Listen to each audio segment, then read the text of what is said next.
Кумата, която е умесена 3 месеца преди сватбата. Ето е да запаковя. Малото семейство, точно така застанете ради тук, обърнете с гръб един към друг. Аз ще ви кажа какви са поверията при разчупването на тази пита. Ако булката успее да отчупи по-голямото парче от младоженеца, първата рожба ще бъде момиче. Има ли от родата на булката? Нещо много слабо. Но от тук нататък, Гери, ти ще командваш. Но ако успее ради да отчупи по-голямото парче, той ще командва и първата рожба ще бъде момче. Но ние преди да влеземе тук с кумата и с свекървата и майката, те ми казаха: Ицо, дано да бъде по средата, да се разбират и да бъдат близнаци. Сега ще ви помоля, обърнете се с гръб един към друг.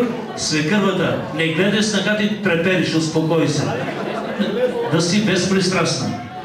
Ама не треперите, успокой се. Дайте малко вода. Спокойно ли си? Няма нужда. Добре, искам да си безпристрастна. Не гледай с нахата. Той е дал, сега те ще повдигнат леко ръце, а ти ще им подадеш и ще оставиш питата в техни ръце. Точно, само това. Само това се иска от тебе.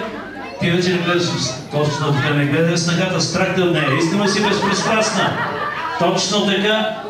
Искам така да подадеш и да бъдат близнаци. Всички ли са радвани? Точно. Искаш ли? Искам. Единствената успитата свекърва и хубава свекърва, т.е. свекърва. И така, вдигнете леко ръцете ради.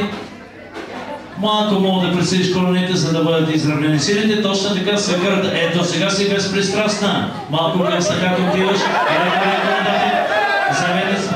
Да ги аплодираме. Давай, свекърва го с нея. Ето, както си пожелахме. Двамата ще се разбират по-равно. Да, парчето малко по-голямо към Ради, но това значи, че той, както казах отначало, ще купи Ферари плюс яхта на Гери. Точно така, а децата ще бъдат близнаци. Аплодисменти за безпристрастната свекърва. И сега продължаваме. Браво, Гошев.